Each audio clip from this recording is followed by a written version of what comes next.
রাত্রে 2টার সময় ডেলিভারি হয়।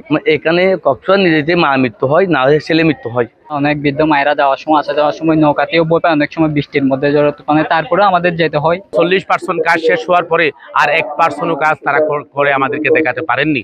এখানে একটা রোগী যখন সমস্যা বেশি হয়ে যায়, পথে যেতে বা কয়েক থেকে আমার যদি মানুষের মৃত্যুবরণ করে, এই বিষয়টা খুব খুব গুরুত্বপূর্ণ। এটা 8 বছর থেকেই চলছে, মানে এটা কোনো কাজ হচ্ছে না, কিছু চলছে না, মানে কন্ট্রাক্টর আমাদেরকে অধিকার দিচ্ছে।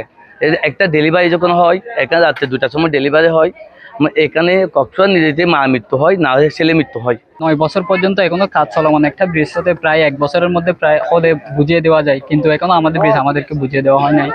তো আমরা অনেক শিক্ষার্থী কক্সবাজারের মধ্যে কলেজে আসা যাওয়া করে, অনেক কলেজ মাদ্রাসায়। তাদের সবচেয়ে দুর্ভোগ হয় যখন গার্ডের মধ্যে দাঁড়ায় থাকতে হয়, তাদের ক্লাসে লেট হয়, পরীক্ষা চলে পরীক্ষা দিতে যাওয়ার সময় লেট হয়ে যায়। তো আমরা ওদিক থেকে যদি ঘুরে যেতে হয়, প্রায় রশিদনগর পানিচড়া দিয়ে ঘুরে যেতে হলে প্রায় 2 থেকে আড়াই ঘন্টা সময় চলে যায়। আমরা এদিক দিয়ে হলে প্রায় 10-15 মিনিটের মধ্যে কক্সবাজার শহরে পৌঁছে দিতে পারি।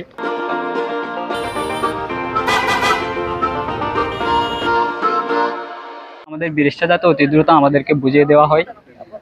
বৃষ্টি হওয়ার সময় আমরা এদিক থেকে যখন যাই, কাদা হয়ে যায়। কাদা হওয়ার সময় যাওয়ার সময় প্রায় অসুবিধার মধ্যে পড়ে। অনেক বৃদ্ধ মুরব্বী আছে, হাসপাতালে যেতে হয়, তারা দুর্ভোগে পড়ে। অনেক সময় অনেক বৃদ্ধ মায়েরা যাওয়ার সময় আসা যাওয়ার সময় নৌকাতেও বই পায়, অনেক সময় বৃষ্টির মধ্যে তুফানে তারপরেও আমাদের যেতে হয় কষ্ট করে। হারোয়াখালী কুরুশকুল সংযোগ সেতু কাজ শুরু হয়েছে প্রায় 8 বছর পূর্বে। 8 বছর পূর্বে কাজ শুরু হলেও আজকে পর্যন্ত শুধুমাত্র 40% কাজের এখানে শেষ হয়েছে। বাকি রয়েছে প্রায় 60% কাজ। এই 60% কাজ তারা আমাদেরকে 2025 সালের ভিতরে সম্পন্ন করবেন বলে তারা আমাদেরকে আশ্বস্ত করেছিলেন। আমাদেরকে এই ব্রিজ আগামী 3 মাসের মধ্যে বুঝিয়ে দিতে হবে, অন্যথায় আমরা খুব শিগগির ডিসি অফিসের সামনে, পুলিশ সুপারের সামনে এরকম গুরুত্বপূর্ণ জায়গায় আমরা মানুষ নিয়ে যেতে বাধ্য হব।